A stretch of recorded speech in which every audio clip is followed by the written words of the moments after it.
경제 신문을 읽어줘. 21년 5월 3일부터 5월 7일 시작하겠습니다. 목차는 부동산, 경제, 금융, 주식, 종합면. 부동산부터 시작하면 1. 반포 재건축 4,000가구 이주 전셋값 불안. 반포 주공 1, 2, 4주구 내달 이주 3주구는 1,490가구도 하반기 계획. 신반포 18, 21차 이사갈 집 찾아. 서초의 흑석 과천 전세 수요 늘듯. 아크로 리버파크 59제곱미터 호가 17억 원. 서울 서초구 반포에서 재건축에 따른 대규모 주민 이주가 본격화한다. 반포 주공 1단지 1, 2, 4주구를 시작으로 신반포 18차, 21차, 반포 주공 1단지 3주구 등 4,000가구가량이 하반기 이주를 앞두고 있다. 재건축을 하면 기존 아파트를 철거하고 새로 지어야 하기 때문에 다른 곳으로 이사해 살아야 한다. 이주하는 만큼 전 월세 수요가 생기게 된다. 이 때문에 잠시 숨을 고르던 강남권 전세 시장에 다시 불이 붙는 것 아니냐는 우려가 나온다. 4,000가구에 달하는 가구의 이주 일정이 몰리면서 인근 지역 전셋값이 자극을 받게 됐다.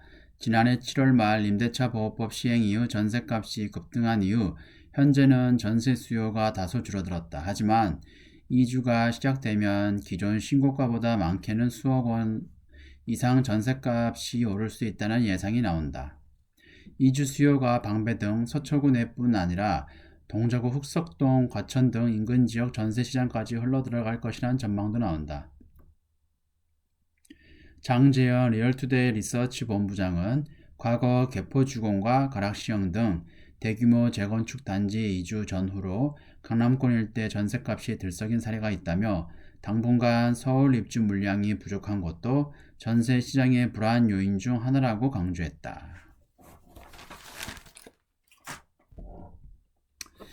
다음 경제, 금융, 주식. 외국인 1조 공매도 폭탄, 개미들 많이 산 종목의 집중 포화. 코스닥 개인 순매수 1위 셀트리온 헬스케어 6%나 떨어져. KMW 현대바이오 마이너스 8%, 5G 배터리 게임이 타깃. 두아산 퓨어셀, 셀트리온 등 퍼 높은 고평가주도 직격탄.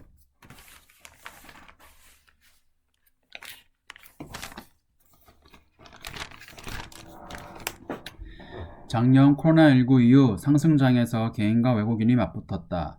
외국인은 팔고 개인은 샀다. 주가는 급등했다. 개인의 승리라고들 했다. 외국인과 개인이 1년 만에 다시 만났다. 이번에는 공매도 전선이 형성됐다. 공매도가 14개월 만에 재개된 3일 외국인은 1조 원에 이르는 공매도 공세에 나섰다.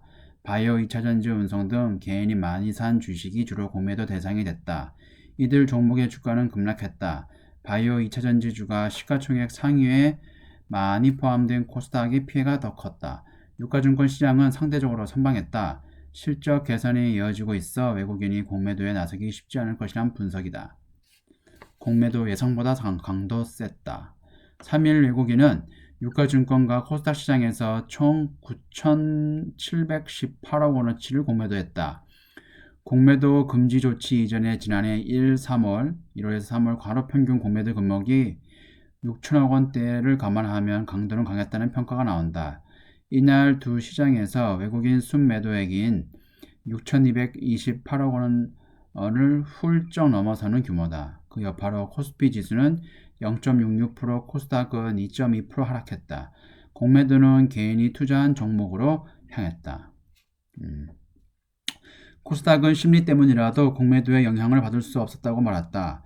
주가 수익 비율 퍼가 높아 외국인이 고평가됐다고 판단하는 바이오 종목들이 코스닥 시장을 이끌고 있기 때문이다.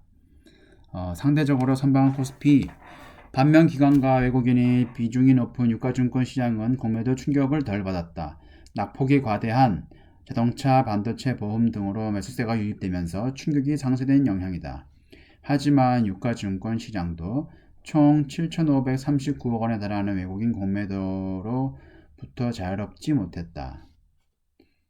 공매도 자체가 주가 방향을 결정짓지 못하지만 리스크 요인과 결합할 때 증시의 변동성을 키울 수 있다고 강형기 DB금융 투자 전략팀장은 말했다. 이날 10.98% 급락한 두산퓨어셀은 12개월 선행 PER이 122배, 6% 이상 떨어진 셀트리온은 44배로 나타났다. 공매도 단골로 등장하는 코스닥 바이오주는 PER이 대부분 마이너스를 기록하고 있다.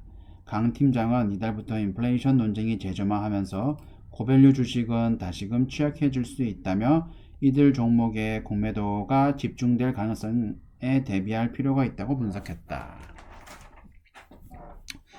두 번째, 공매도 인플레 비상구는 저 PBR 종목. 은행, 보험, 유통, 통신, 자동차 등 PBR 1배 미만 주 공매도 피해 적어. 경기 회복 수혜, 지주사들도 상승. 기관들 현대차, 기아, LG 디스플레이 순매수, 외국인은 LG화학, 포스코 등 찜.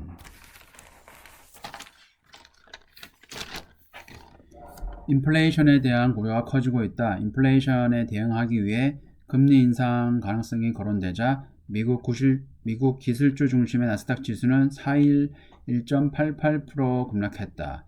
제니 옐런 미국 재무장관이 미국 경제 과열을 막기 위한 기준금리를 올려야 할 필요성이 있다고 언급한 영향이다.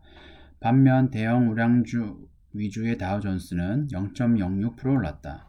국내 증시의 악재는 또 있다. 지난 3일부터 공매도가 재개되면서 바이오를 포함한 고평가 성장주가 공매도 집중 포화를 맞고 있다.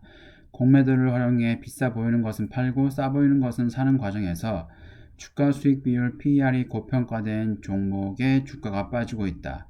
전문가들은 인플레이션과 공매도에 대응하기 위해 주가 순자산 비율 PBR 1배 미만으로 저평가된 종목을 눈여겨보라고 조언하고 있다. PBR 1배 미만인 업종에는 유틸리티, 은행, 보험, 유통, 통신, 철강, 자동차 등이 포함됐다. 이 중 공매도 재개 후 피해가 적었던 종목은 실적 턴어라운드가 진행 중인 기업이었다. 지난 3, 4일 이틀간 기관 투자가는 현차, 기아, LG 디스플레이, 호텔신라, 현대모비스, SOL 순으로 순매수했다. 외국인 투자자 순매수 종목은 LG화학, SK하이닉스, 포스코, SK이노베이션, SOL, LG유플러스 순이었다. 인플레이션에 대한 우려가 커지고 있는 것은 PBR이 낮은 종목이 주목받고 있는 이유다. 물가와 금리가 상승하는 국면은 주식시장의 호재와 악재가 동시에 나타나는 시기라며 자산은 많은데 그 외에 그동안 소외됐던 자산주가 대안이라고 설명했다. 경기 회복 수혜에 기대되는 저평가주는 이미 공매도 재개 이전부터 급등하고 있는 지주회사가 대표적이다. 4월 한 달간 40% 오른 LG에 이어 효성, 두산, 현대중공업 지주도 주목받고 있다. 자회사 중 경기 민감주 비중이 높고 이들 자회사의 턴어라운드가 이어지고 있다는 것이 공통점이다. 삼성그룹의 지주회사 역할을 하고 있는 삼성물산도 대표적인 저평가 종목이다. 삼성전자, 삼성바이오로직스 등 삼성물산이 보유한 상장 계열사 지분 가치만 해도 54조 원으로 삼성물산 시가총액 25조 원의 2배가 넘기 때문이다. 김학균 신영증권 리서치센터장은 통신주는 절대 가격이 싼 데다 성장성과 안정성을 동시에 가져갈 수 있다며 단순히 방어적 투자가 아니라 지배의 구조 개편, SK텔레콤, 시장과 소통하는 최후 경영자 취임 이후 거버넌스 리스크가 줄어드는 KT 등 억눌려 있는 요인이 개선될 여지가 많다고 설명했다. 현대차와 기아도 공매도 안정지대에 있었다. 차량용 반도체 쇼티지로 올 3, 4월 박스권에 갇혀있던 두 종목은 3, 4일 약 각각 5.42%, 5.06% 오르면서 반등에 성공했다. 전년 동기 대비 영업이익이 188% 늘어난 것으로 예상되는 현대차의 12개월 선행 PER은 10.24배, PBR은 0.78%에 불과하다. 종합면 미국 올해 7% 성장, 페드 테이퍼링 앞당기나 파월 실질적 진전 이루고 있다. 페드 윌리엄스 총재도 30년 만에 최고 성장률 낙관, 경기 호전 속도 예상보다 빨라. 댈러스 총재 채권 매입 줄여야. 내달 FOMC에서 긴축 논의할 수도. 미국 중앙은행의 핵심 인사들이 미국 경제에 대해 낙관적인 관측을 쏟아내고 있다. 광범위한 코로나19 백신 공급과 시의적절한 부양책 덕분에 올해 당초 예상보다 큰 폭의 성장이 가능하다는 것이다. 통화당국의 경기 진단이 빠른 속도로 개선되면서 긴축 전환 시점이 앞당겨질 것이란 분석이 나온다. 제롬 파월 페드 의장은 3일 전국 지역 재투자연합회 행사에서 경제 전망이 확실히 밝아졌다며 위기에서 완전히 벗어나지 못하지만 실질적인 진전을 이루고 있다고 평가했다. 다만 저소득층의 소득 회복이 유독 뒤처지고 있는 것은 문제라며 일자리 양극화를 극복하는 데 경제 정책에 초점을 맞출 필요가 있다고 했다. 파벌 의장과 리처드 클라리다 부의장에 이어 페드 내 서열 3위인 존 윌리엄스 뉴욕 연방은행 총재는 한 발 더 나아갔다. 그는 이날 화상으로 열린 주택금융업계 여성들 연례총회에 참석해 완화적인 금융 환경과 강력한 재정 지원, 백신 공급 등으로 올해 성장률이 1980년대 초 이후 보지 못한 수준으로 기록할 것이라며 실질 국내 총생산 GDP 증가율이 7% 정도 될 것이라 보고 있다. 페드가 주시하고 있는 경제 지표는 두 가지다. 고용과 물가다. 최대 고용과 함께 2%를 완만하게 초과하는 물가 상승률을 달성해야 하는 긴축 전환이 가능하다는 게 페드의 입장이다.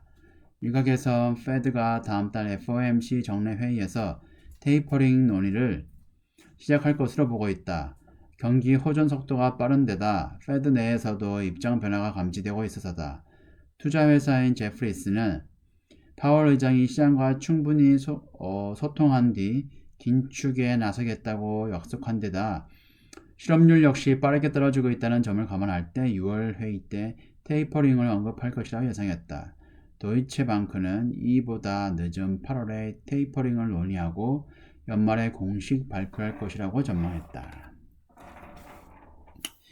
미 경제수장 제니 옐런, 금기 깨고 금리 정책 언급, 페드 긴축 시기에 빨라질 듯.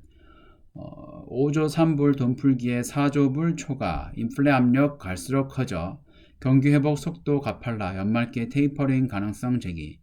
미 긴축된 신흥국서 자금 이탈, 금리 인상 도미노 불가피, 옐런, 공고 나야. 나섰지만 시장은 즉각 반응 긴장. 공고 아냐.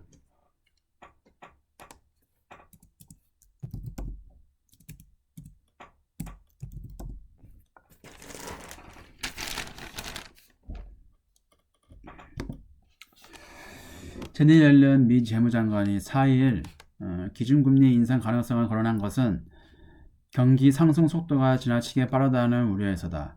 제로금리가 장기간 유지된 상황에서 매달 1,200억 달러씩 채권까지 매입해 자산 거품이 커지고 있다는 게 옐런 장관의 관측이다.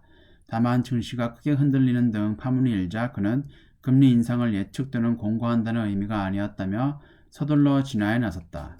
행정부가 금리 정책에 대해 언급하지 않는다는 수십 년의 불문율을 깨고 기준금리 인상을 언급한 것은 그만큼 상황이 급박했기 때문이라는 분석이 나온다.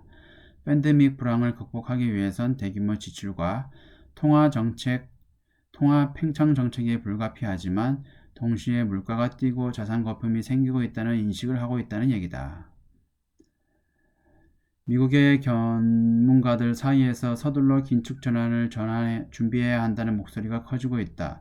제롬 파월 페드 의장이 일시적 현상에 그칠 것이라고 수차례 일축했지만 최근 물가 급등세가 심상치 않아서다. 경제에 대한 자신감이 3개월 전보다 훨씬 커졌다며 테이퍼링의 논의를 서둘러야 한다고 강조했다. 이어 페드는 내년에 기준금리를 올릴 수 있을 것이라고 내다봤다. 존 윌리엄스 뉴욕은행 연방은행 총재도 지난 3일 올해 성장률이 1980년대 초 이후 가장 높은 수준을 기록할 것이라며 물가도 올해 내내 2%를 넘을 수 있다고 경고했다. 미국이 연내 테이퍼링에 나서면 미 국채금리 상승, 신흥국에서 자금 이탈, 글로벌 금리 인상 도미노가 나타날 것이라는 관측이 나온다. 네, 경제신문을 읽어줘는 여기까지고요. 네, 지금까지 시청해 주셔서 감사합니다.